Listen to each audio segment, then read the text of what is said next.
guys, LEGO Master 365 here, and welcome to the start of a brand new series. So, as some of you may know, I have a double O gauge layout where I run some of my more realistic model trains like Stepney and Primrose and that kind of crew. But where I am currently, I actually don't have access to that layout, so I don't really have the chance to run trains here.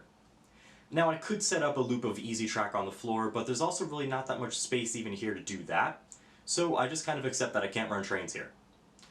Now, a couple months ago, my friend sent me a video of someone who built a Z-scale layout inside of a small guitar case. When I say small guitar case, I don't mean a ukulele, I mean like a child-sized guitar. Now, maybe even fewer of you know that I actually play guitar, and ever since I had that guitar, I've used a hard shell case, which is the same kind of case that the person who built the Z-scale layout used. Now, since my guitar case is full-size, it can fit a little bit more space, so I thought I can do a step up and do a OO9 scale layout inside the guitar case. Now, just a quick refresher, OO9 is narrow gauge OO scale. So while they're the same scale as the OO models, they run on 9mm gauge track, or N gauge. So in this series, I'm going to be building a OO9 scale layout inside a guitar case. Now let's not waste any more time and let's get straight into building that layout. So the first step in any layout construction is to prep your baseboard. Now, obviously, being an older guitar case, it would need more prep than a normal baseboard. You can actually see in the top of the case the imprints of the strings after years of spending most of its life inside the case. So the first thing to do is break out the box cutter and start removing the fabric. I made a random slit, not sure what I would find.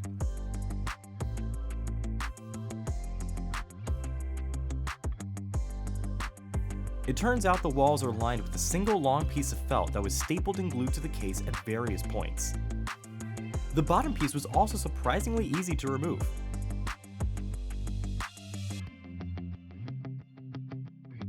Taking out the bottom revealed this large piece of foam padding that I would have to remove as well.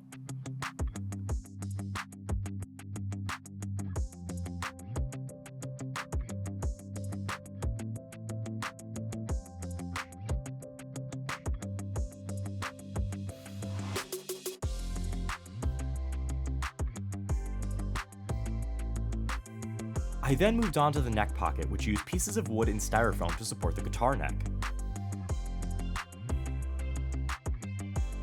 I tried to whack it out with a hammer before realizing the wood was screwed and stapled in on both sides.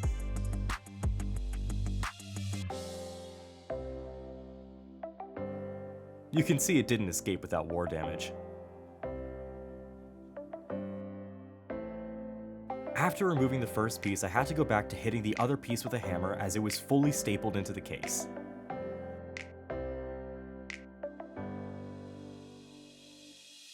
Then came general cleanup.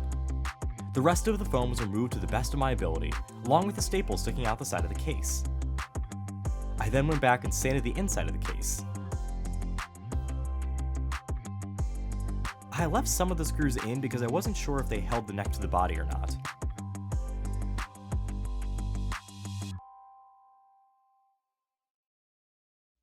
The next job was laying down the foam. Here I'm using 1-inch thick pink insulation foam. I roughed up the underside of the foam with steel wool to help the glue get a good grip.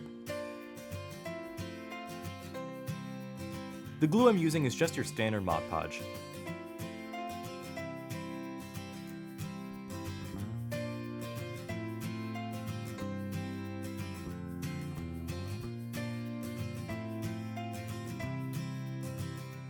I gave a very liberal coating across the whole underside of the foam, flipped it upside down, and pressed it into the case.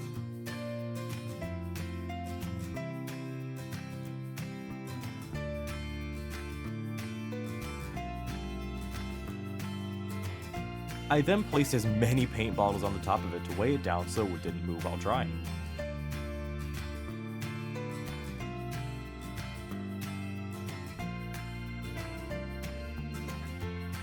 That was the easy piece done.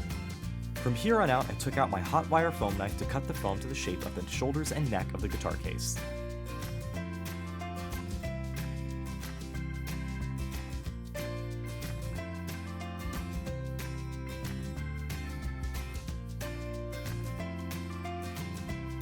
It took a couple tries to get a snug but comfortable fit, but I eventually got there.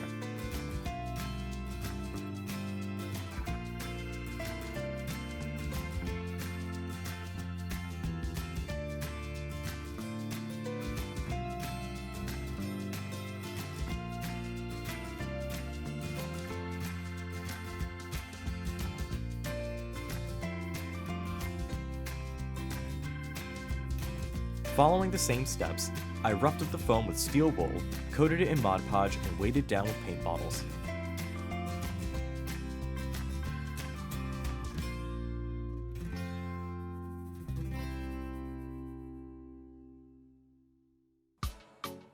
I cut fill-in pieces off camera as the whole process would get a bit boring, but now it's time for the final stage of prep. Filler!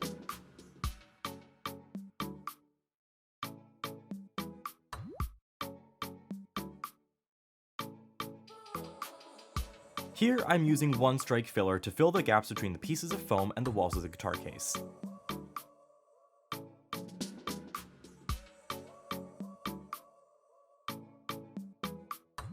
I've never used this filler before, so this was a learning experience for me. I definitely wasn't using the right spatula to spread this stuff around. It made a lot of uneven surfaces and ridges, but I don't think that was the filler's fault. I'll be using this on future builds as well. Maybe with a better spatula, or maybe with just my hands.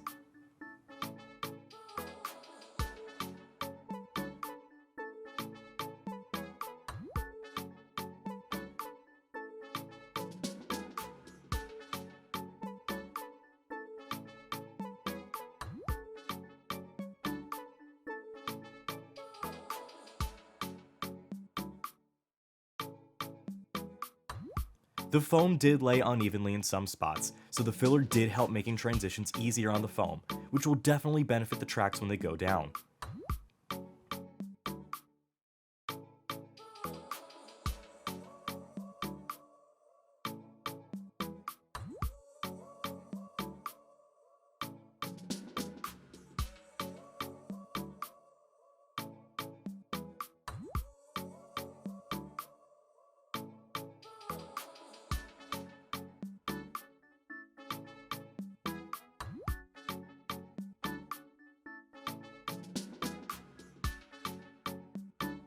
The final step was a light sanding to bring down the edges that were way too sharp.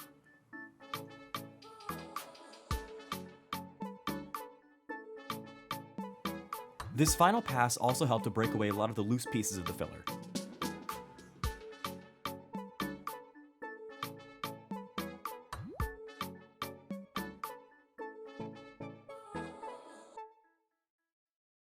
Thank you guys so much for watching this video. I really hope you enjoyed it, and if you did, please click the like button down below. And also, if you're new to the channel, maybe consider subscribing because there's more parts coming soon. So please hit that like button, hit the subscribe button.